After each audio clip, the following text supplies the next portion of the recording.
Bonjour à tous et merci de nous retrouver pour ce nouveau numéro de 7 jours en France. Nous reviendrons tout d'abord sur le premier tour des élections municipales, un désaveu pour le gouvernement socialiste. On retiendra surtout le niveau d'abstention record et la poussée du Front National. Le président chinois Xi Jinping était en visite en France, l'occasion de nous pencher sur les rapports économiques qu'entretiennent Paris et Pékin. C'est toujours compliqué pour une entreprise française de trouver sa place sur le marché chinois. La Chine également à l'honneur de la Foire internationale d'art moderne et contemporain, un événement qui se tient en ce moment au Grand Palais à Paris. Visite guidée dans un instant. Les Français ont donc boudé les urnes dimanche dernier, premier tour des élections municipales. Plus de 36% des électeurs se sont abstenus contre 33% en 2008. Il s'agit d'un record pour ce type de scrutin. Comment expliquer cette défiance et cette indifférence à l'égard des politiques? Reportage à Bobigny et à Roubaix, deux villes particulièrement touchées par l'abstention. Bonjour madame, le changement à Bobigny. Ici, le premier parti, c'est l'abstention. Dimanche dernier, 60% des électeurs ne se sont pas déplacés. Et là, vous allez les voter? Je crois pas. Pourquoi? Parce que je suis un peu aigrie, donc voilà. Est-ce que vous avez été voter dimanche? Non. Pourquoi? Je n'ai pas envie. Même ma mère aussi, elle n'a pas envie de voter. C'est important. J'espère que ça changera. Bobigny, à 3 km de Paris, 48 000 habitants, 20% de chômeurs. Ici, un tiers de la population a moins de 30 ans. Eux deux sont ouvriers dans le bâtiment. Ils n'ont voté qu'une seule fois à la présidentielle. À 25 ans, ils se disent résignés. Vous êtes jeune pourtant. Ouais, mais bon, on voit bien l'évolution de la vie au fil des dernières années, par exemple. Les loyers, tout augmente, tout, l'essence, rien que l'essence, par exemple, le pain, tout. Donc, Ça changera peut-être pour les gens qui vont voter, je sais pas, mais pour nous, on se lèvera toujours tout le matin, on travaillera toujours pour payer autant d'impôts, etc. Vous êtes un peu en colère C'est pas en colère, on n'a plus d'espoir, quoi. À 22 ans, cet éducateur sportif, lui, est allé voter pour la première fois. J'ai parlé avec des amis à moi, j'aurais proposé de voter, je leur ai demandé pourquoi ils ne voulaient pas voter. Et c'est toujours les mêmes réponses. Ça sert à rien que je vote. De toute façon, c'est tous les mêmes. Dans le Nord, à Roubaix, même désillusion. 61% d'abstention dimanche dernier. Quand ils font leurs élections, enfin leur campagne, ils promettent ça, ça et ça. Une fois qu'ils sont passés, on est vraiment hors sujet. Il n'y a rien qui est fait de ce qu'ils disent.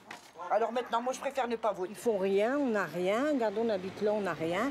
Il n'y a rien pour les enfants, il n'y a rien pour les personnes âgées, il n'y a rien à Roubaix. Je comprends pas que les jeunes ils restent encore à Roubaix. S'il n'y a personne qui va, ils vont bien se poser des questions un jour ou l'autre. Ils vont peut-être commencer à se poser des questions. L'abstention sanction, c'est contre elle que cette association locale et apolitique se mobilise. Non mais je comprends, mais vous devriez aller voter dimanche. Au deuxième tour. On va essayer. C'est ouvert jusqu'à 18h. Je sais bien. Le porte-à-porte de ces militants aura-t-il raison de l'abstention? Réponse dimanche.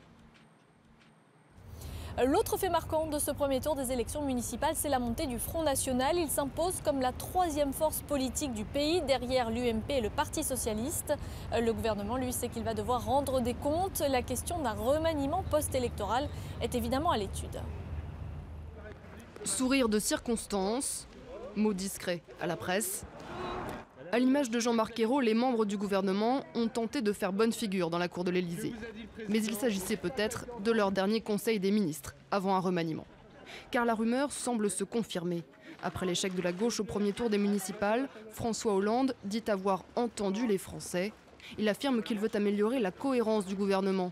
Une annonce qui sonne comme un coup de glas pour son entourage. Vous n'avez plus aujourd'hui un seul socialiste de haut rang, pas un seul dirigeant du parti, pas un seul parlementaire, pas un seul ministre qui soutienne le gouvernement dans sa configuration actuelle, et donc le Premier ministre, et aujourd'hui la façon de faire de François Hollande. Mais c'est surtout Jean-Marc Ayrault qui semble être le bouc émissaire de ces municipales ratées. De nombreuses voix s'élèvent, même au sein de la majorité, pour réclamer son départ. Ironie du sort, Jean-Marc Ayrault n'avait lui pas hésité à demander la tête de la première ministre Édith Cresson en 1992, alors que le PS venait d'essuyer 2 défaites électorales. Je ne pense pas que ce changement doit être une demi-mesure, mais ça passe effectivement par un changement de Premier ministre et une restructuration de l'équipe gouvernementale. Les noms d'éventuels successeurs commencent à circuler. On parle du ministre de l'Intérieur, Manuel Valls, ou encore du chef de la diplomatie, Laurent Fabius. Mais si les élections intermédiaires sont rarement bonnes pour le pouvoir en place, ce n'est pas toujours l'occasion d'un grand ménage au sommet de l'État. En 1977, par exemple, la droite est au pouvoir. Lors des élections municipales, 55 villes de plus de 30 000 habitants passent aux mains de la gauche. L'échec de la droite est cuisant, mais Valéry Giscard d'Estaing maintient Raymond Barre à son poste de Premier ministre. Même type de scénario pour la gauche, cette fois en 1983. 30 villes de plus de 30 000 habitants sont acquises par la droite. Et François Mitterrand garde Pierre Mauroy à la tête de son gouvernement. Si remaniement il faudra attendre le second tour des municipales pour en connaître la teneur. François Hollande devrait s'exprimer à la télévision quelques jours après l'issue du scrutin. La France célèbre cette année le cinquantenaire de ses relations diplomatiques avec la Chine. À cette occasion, le président chinois Xi Jinping a rendu visite à François Hollande. Il a notamment été reçu à l'hôtel des Invalides que vous voyez derrière moi. Paris et Pékin qui ont également accordé une large place aux questions économiques. Il faut dire que le marché chinois continue de faire rêver de nombreux entrepreneurs français, même s'il reste difficile à conquérir. Exemple avec cette entreprise française spécialisée dans les systèmes de contrôle de pollution. Pas droit à l'erreur quand on exporte en Chine. Le président de cette PME vient contrôler la dernière commande. Bon. 18 colis à partir. 18 colis qui partent, c'est bien. 18 colis à livrer, 200 000 € de marchandises. C'est une belle commande, mais j'espère bien que la prochaine sera encore le double. Dans ces caisses, des appareils de surveillance de la qualité de l'air. Ils permettent d'équiper des stations de lutte contre la pollution, comme celle-ci qui sert de démonstration. Ce chef d'entreprise veut vendre ses systèmes dans les grandes villes chinoises. Car la Chine, pays le plus pollué du monde, est un immense marché à conquérir. Il y a 700 ou 800 villes de plus d'1 million d'habitants. Donc ça pourrait, on avait estimé à 20 000, 30 000 appareils. Bon, maintenant il faut que les choses continuent, il faut que les appareils petit à petit soient installés partout.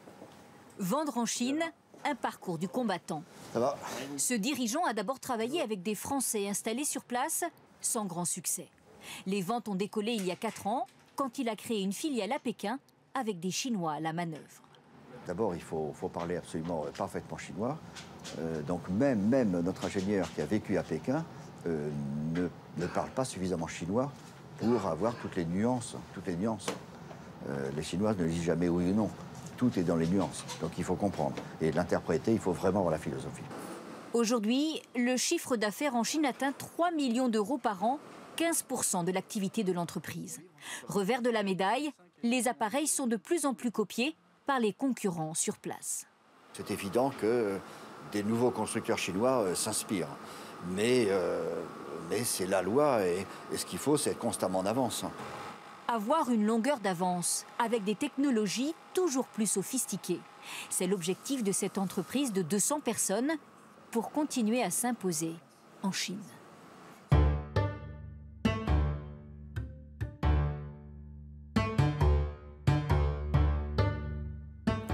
Nous voici maintenant sous la nef du Grand Palais à Paris où se tient en ce moment la foire d'art contemporain Art Paris Art Fair. Cette année, c'est la Chine qui est à l'honneur avec pas moins de 90 artistes chinois présentés. C'est parti pour une petite visite.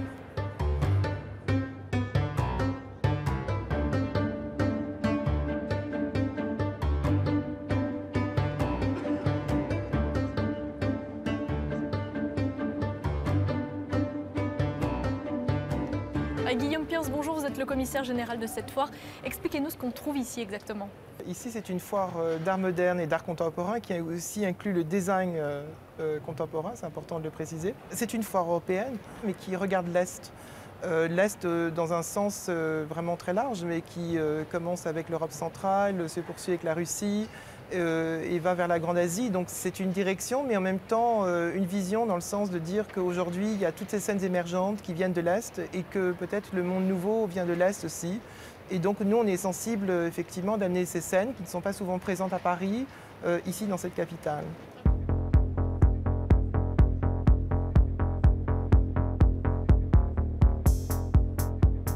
C'est également à l'occasion de cette foire que le célèbre artiste chinois Li Wei a décidé de signer sa nouvelle performance. Déguisé en astronaute, il se met en scène à quelques mètres du sol.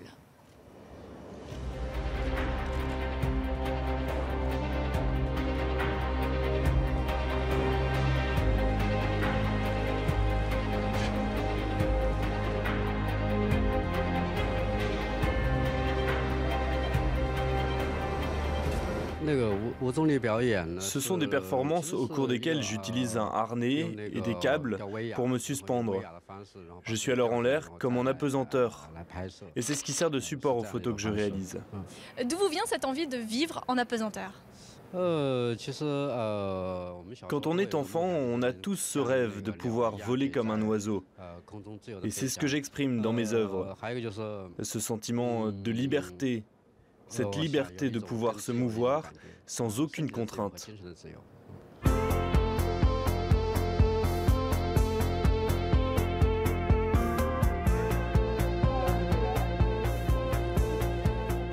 Des artistes prolifiques, des thématiques variées. On va en parler avec un des galeristes de cette foire. Expliquez-nous comment se porte le marché de l'art contemporain en 2014.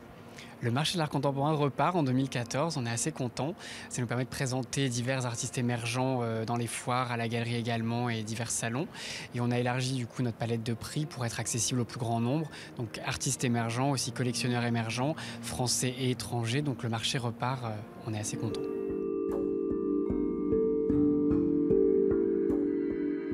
Et c'est la fin de ce numéro de 7 jours en France. Merci de votre fidélité. À très bientôt sur France 24.